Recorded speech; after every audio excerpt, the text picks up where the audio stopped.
Welcome. All right, to start off, something very simple. Why do you want to be president? I want to be president because of the current situation in the country.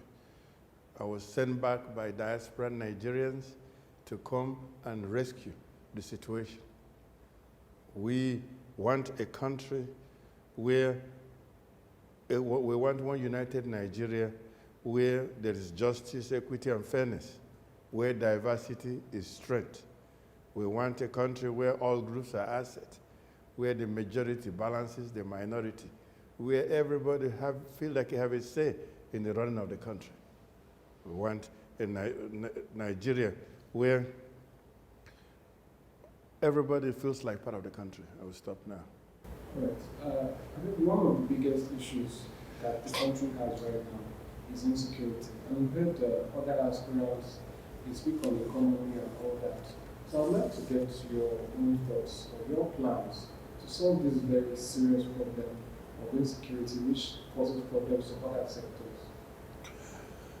The insecurity we have in Nigeria is a product of certain people feel marginalized or cheated and not allowed to be part of the process. And that's why they're demonstrating it by doing banditry and so on. The first thing I will do is to engage people diplomatically, diplomacy, to talk to all those different groups, whether it's Boko Haram or whether it's the banditries, whether it's the IPOB, I will do that diplomacy. I will talk to them to see how we can work it out peacefully. And if that doesn't work, I would use force. But part of using force is intelligence. We have to create intelligence gathering mechanism to know what's going on.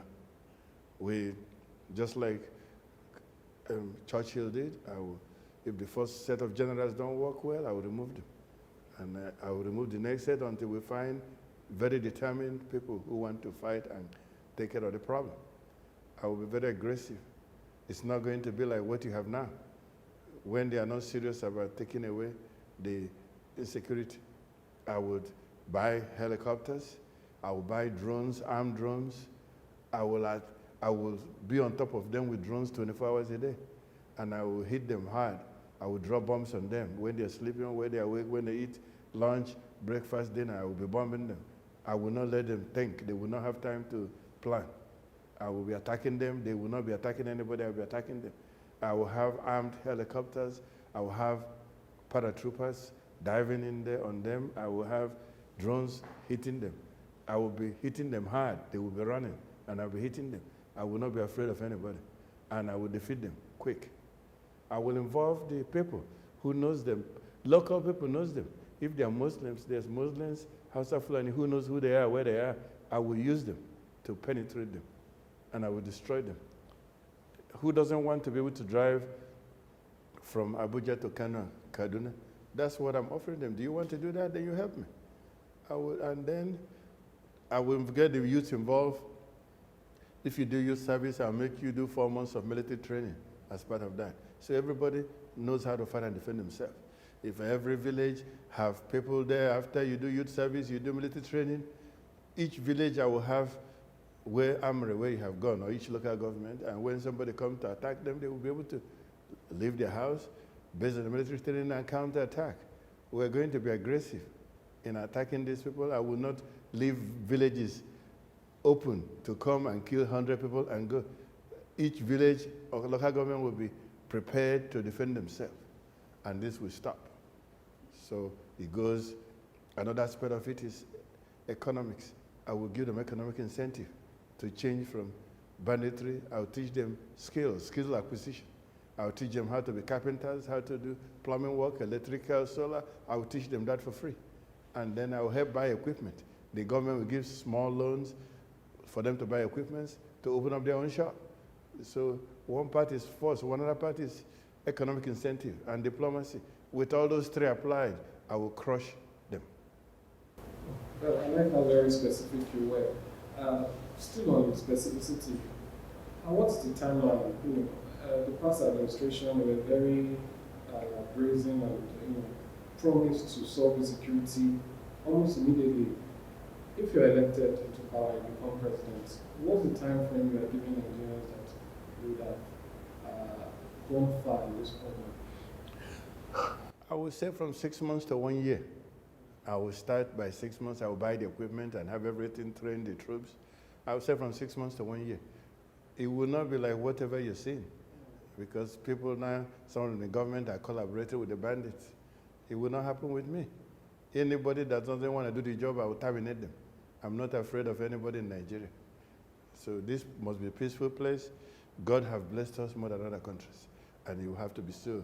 We have to use Nigeria to achieve God's wishes, which is for us to be a great power in this world. Right.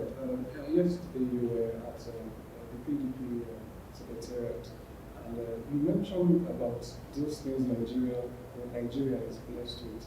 Do you can elaborate on that? God has blessed us more than other countries in the world. If God gave America 3 gifts, He gave Europe 3 gifts, Japan 0, Nigeria have 12.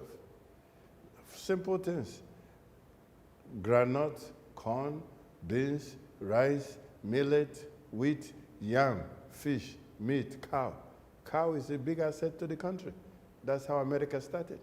That's in terms of food. In terms of human resources, Nigerian people are very intelligent, particularly our youth. In America, our Nigerian people are running the first 5% of top of America. In everything, academics, job, and sports. All this American sports team have young Nigerians like you. And they are the best players in team. So we have it. We have the intelligence. Nobody's more intelligent than us. We don't have leaders that are encouraging the young people. I'll talk more about that when I talk about the youth. But in terms of raw material, you have coal, iron, zinc, timber. You have gold, diamond. Japan don't have anything. They buy all these things from us, and then they build car, Lexus, they build Nissan, they build Toyota and sell to us.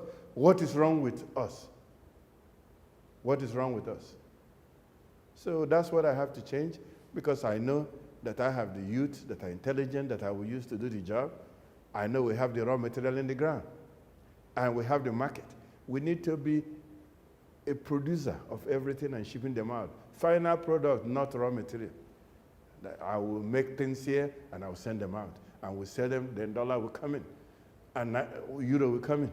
That's the only way you can change the GDP. Right now, everybody is saying, oh, it's 1 to 500, it's 1 to 800, it's 1 to 1,000 dollars to naira. That's because you're not producing anything. God gave you everything, you're not producing anything. And another last part of this issue, you don't have, God protected you, you don't have hurricane, you don't have tornado, you don't have earthquake, you don't have flood of 1,000 miles, you don't have fire of 800 miles. COVID came and is killing everybody in Europe, 3,000 a day in America. Nobody's dying here. You don't have a mask, I don't have a mask. That's God work. So anybody that asks God for more is abusing God. We need to put the right leader in place that will put all these things together to make us great. When we are great, Africa is great, black people are proud all over the world. So that's what it's about. You just need the right person. Put the right person and things will change. And people will be coming and taking loan from us, and we'll be giving loan, and we will not be taking loan. And our children will be shining all over the world in every field. We will need to be a world power. That's very interesting. Now, you already touched on it. What exactly are your plans for the economy to achieve these things you've said? How will production be increased? Are you offering incentives to producers? How exactly would you change the narrative from what we have now, where we are importing a lot, to becoming and exporting, producing and exporting a nation? We're not going anywhere unless you're producing. And I'm not talking about raw material. We need to take the raw material and produce final products, like cocoa to chocolate and cocoa drink, palm oil, turn into soap, turn palm oil into eating, turn palm oil into perfumes. We need to make it into that and then ship it out, package it, and send it. Is anything wrong with us? We can do it. We still have rubber. You still have gasoline, petroleum product. That's what you need to make tire. Why are we not the #1 tire maker in the world? Something is wrong with somebody's head that's not working. That thing that's wrong, that's what we can turn on, and it will be working. We should be the #1 tire maker in the whole world, and shipping it all over the country, all over the world. We need to have 24 hours electricity. That's a must. Power needs to be regionalized, not centralized like Kainji. If you go to the east, Enugu, use coal. Coal is there, wasted in the ground. You have, in the river Rhine, you have gas flaring. Those gas, you use, when the gas warms the water, it turns the turbine, you have electricity until Jesus Christ comes back to earth. If you have more rivers, you dam more rivers. Where you have wind, you use wind power. You use solar power. We need to use all of it. We should have power and exporting it all over Nigeria, over Africa. So with power, we can make things. Newe people make things. Aba people make things. We need to produce, make things. Take cow skin, you make purse, you make shoe, you make leather. You need to make batteries. You need to make tires. You need to make cars. After I train the young people, when I get to that, but I will give the young people education for free. The ones that don't want to get PhD, I will give skill acquisition center everywhere for free. And when they come out, they need equipment. Like somebody wants to start his own studio, I'll give them equipment to buy their own equipment to start their own studio. I will give them 2 years to start paying back. That's how America works. It's called Small Business Administration. They monitor you, they follow you, you start producing. I believe in private sector economy. I don't believe in government-run this, government-run refinery. That's why it's not working. As long as government is running a refinery, you will never see any petrol, because you have to pay secretary, treasurer, bribe, megad before anything. They will be selling parts. If a private company owns the refineries, they will be working. They will not let anybody take bribe. If they take bribe, they will fire them. So turn the refineries over to the private sector. Encourage them. Government job is to set the rule and collect taxes. Make them pay taxes to the government. And things will be working. If you have private company like Dangote running refinery, there will be too much petrol. They will be coming and begging you to buy petrol because it's too much. Don't you see Nursing Motor producing cars? If Nursing is owned by a Nigerian government, it will not work. It will already collapse. I think you had Volkswagen that collapsed here, Peugeot collapsed here, because government is involved. Have investors do it, have them pay you tax. Government should get away from running factories. Everywhere they used to have textile factory, government owned, they all failed. So private sector, government set the policy, government collect the tax, let the private people compete. They will work 24 hours, make them fight each other, compete for peoples to benefit. So if you have any question regarding petroleum, I answered it by making it private and have private people sell it. It will be cheaper, and they'll be begging you to buy petrol. All right, that's fair. Now, just to know a little bit about your person, all the plans you're learning now and becoming president, what would you say in your history, your qualifications and everything has prepared you to be the president of the country? I left Nigeria when I was 19 years old, and went to America. The first 10 classes I took, I got A's in 8 and B in 2. The school noticed me, and they talked to me. They gave me advisors. They helped me. My father don't have money. He's a school teacher, retired, so they paid for me. When I got bachelor's in biology, I got doctorate in medicine, which is PhD in medicine, and they sent me to have master's in business administration, and they sent me to get master's in public health. I know how to do policy. I know how to run business. I can run refinery, I can run motor company, I can run steel company, iron and steel. I'm trained to run business. I'm also a doctor. That's why my organization, my company is Global Care Medical Group. IPA, you can look it up. It's in Google, you will see what we do. We work in 20 hospitals. We have 500 primary care sites. We have 4,000 medical doctors. My group can provide health care for 2/3 of this country. We can do eye surgery, brain surgery, ear surgery, nose, throat, your heart, your liver, your kidney, your bones. If your heart breaks, we can take it out and give you a new heart. If your kidney fails, we can give you a new kidney. If your hip fails, we give you a new hip. We give you a new knee. You'll be like brand new car riding with like new tires. So that's what people are doing in the world now. You are behind. The kind of healthcare you're getting is people are being treated like chicken. And they're using butcher knife, like the way you used to cut meat to operate on people. Yeah, our young people are intelligent, like I told you. They're as intelligent as Americans, white people, Japanese. I will put money. I will train the young people. My number one focus is the youth. I will invest heavily. I will take 30% of the budget. I'll put it in youth-related activity, school, skill acquisition. And I will sponsor it. I will give scholarship, and I will give them loan to start something. If we do that, we will be a world power. We should be, if you count America, Britain, Russia, China, by 6, we should say Nigeria. It's something we can do.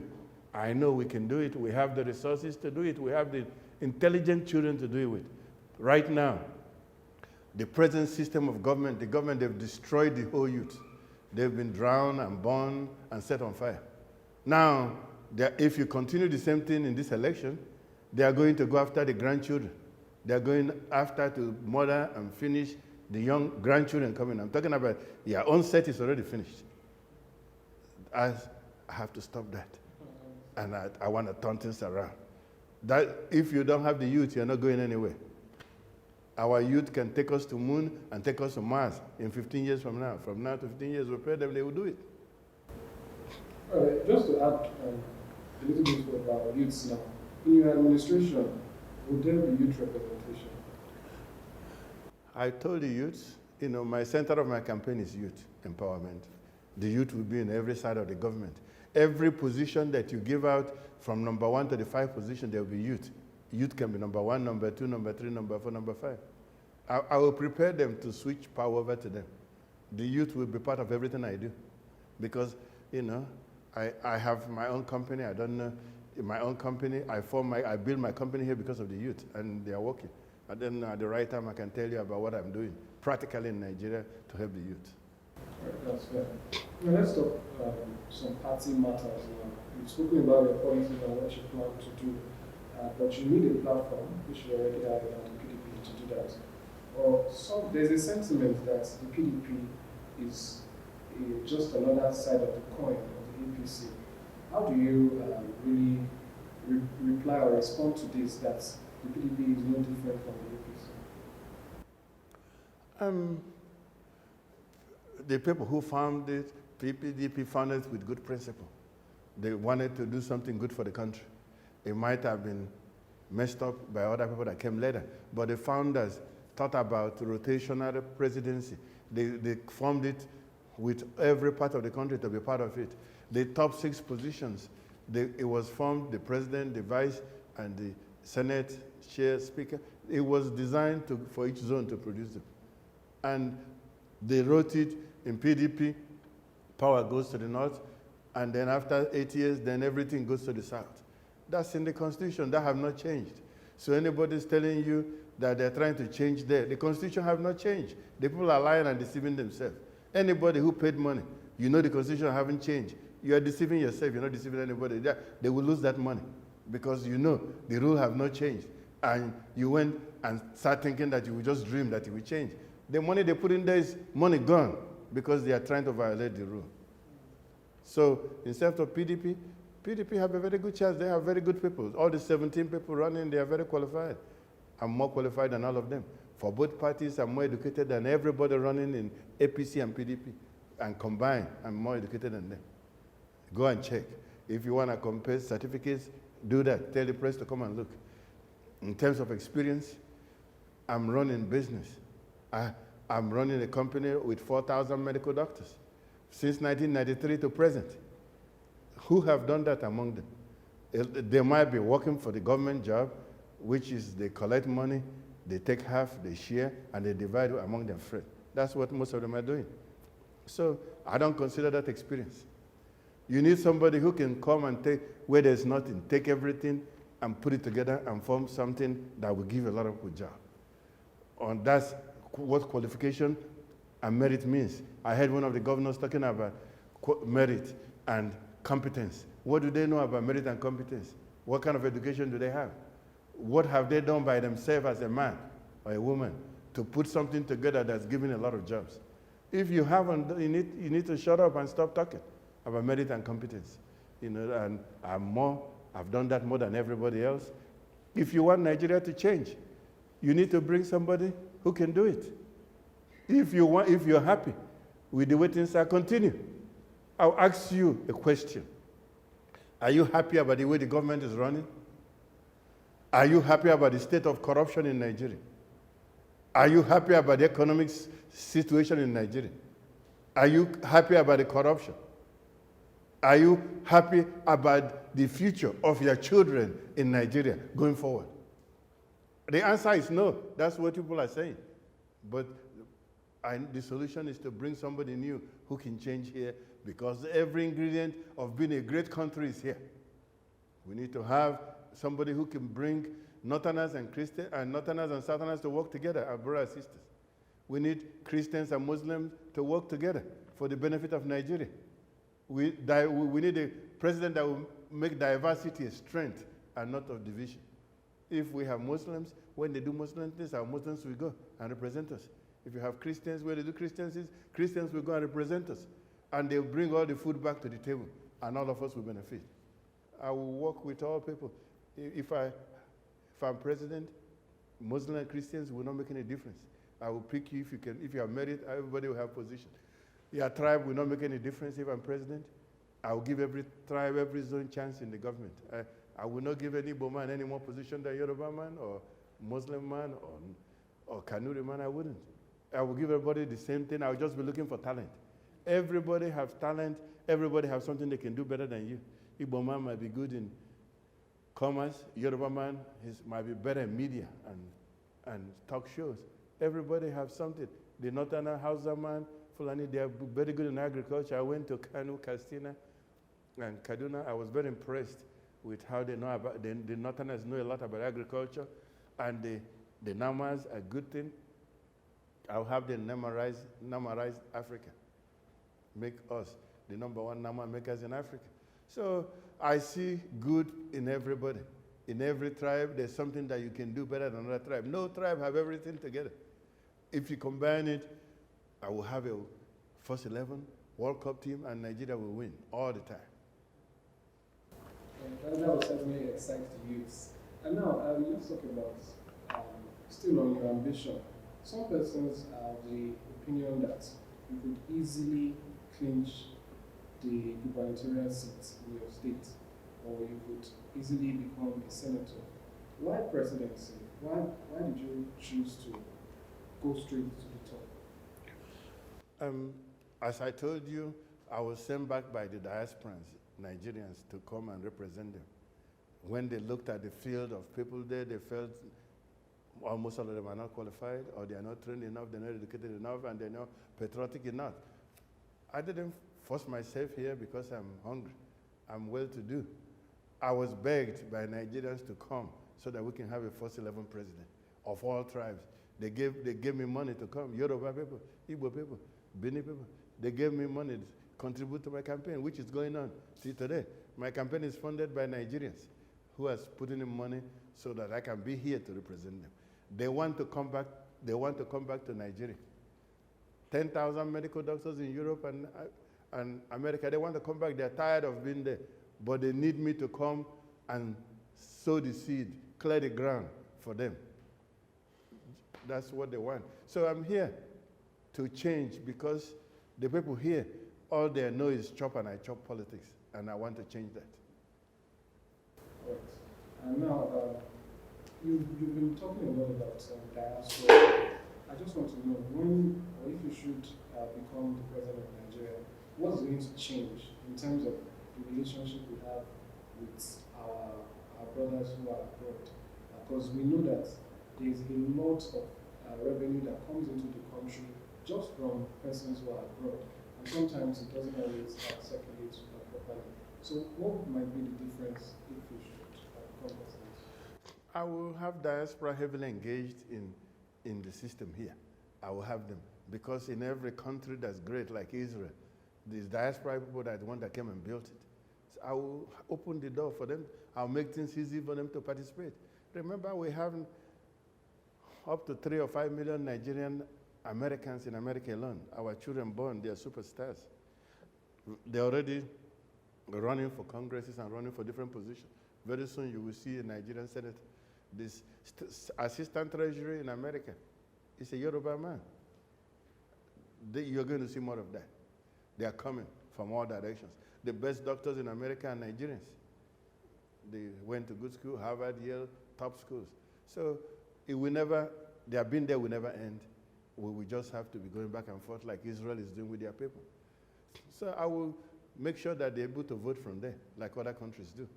So diaspora voting will be done. And they have a lot of skills that they've acquired from America, China, and Russia that will be transplanted here to help develop here. But the most important thing you need to understand, half of American blacks are 40 million. Half of them came from, their forefathers came from Nigeria. Do you understand? African Americans, blacks. Their forefathers, they were slaves taken from Nigeria to America. They are all hungry to come back. If you create a system that is good, you will have so much tourism. There will be flooding everywhere. There will be flooding Calabar, Lagos, Owerri, all the place for entertainment, or Abuja or not. They will be flooding. You will have like 1 million or 2 of them every year. Your hotels will be full. They will be buying your clothes. They like your music. They like your clothes. They like your movie. The whole Caribbean is the same thing. Nigerians, half of the people in Caribbean are Nigerians. And they know they are watching whatever you're doing. When you start killing people, they are sad. Just like I'm sad. They are sad because they know where they're from. So we have to embrace diaspora, embrace Nigerians that are, Jamaica is Nigerian that formed it. They took our people from here, Caribbeans, America. America is Nigeria. On the backbone of our Nigerian people that America was built. So I will engage diaspora, and I'll use it as a strength. All right. Now, finally, just to round up, what message do you have for your supporters and for Nigerians who are hoping that we do come into power? What do you have to say to everyone watching you right now? The word that you leave them with during the time when you do come into power? Nigeria needs to be a country that represents black people, that makes black people proud, that everybody can raise up their hand and head for. Right now, Ghana is taking it away from us. Everything good is going to Ghana instead of Nigeria because we're corrupt. But we are the ones that have everything together. If we have everything it takes, but our corruption is driving foreign investors to Ghana. So, like I said, I will re-educate people, particularly the youth, and we'll build a strong technology company. We'll be strong in technology, agriculture, granite, cocoa, palm oil, cashew, rubber. I will have everybody start producing locally. Palm oil is very needed now than before, and they are wasting in the East. So with that, educating the youth, I will stop the security problems. My goal is for Nigeria to be a power, world power, and it's within our reach if you have the right leader. If you pick me, it will be a definition of past Nigeria and present Nigeria. They will say when I came in, Nigeria is a power to be reckoned with. Our youth will be shaking the whole world with science and technology, physics, maths, chemistry. They will be doing it. We will be forced to be reckoned with, and I will do it. I don't need anything for myself. I don't need anything. I'm well-to-do. I'm a doctor. My wife is a doctor. We have 20 doctors in our family. My nephews, so I don't need anything for myself. I'm not coming to chop. I'm coming to build and make black people proud. Thank you so much. Thank you. Thank you.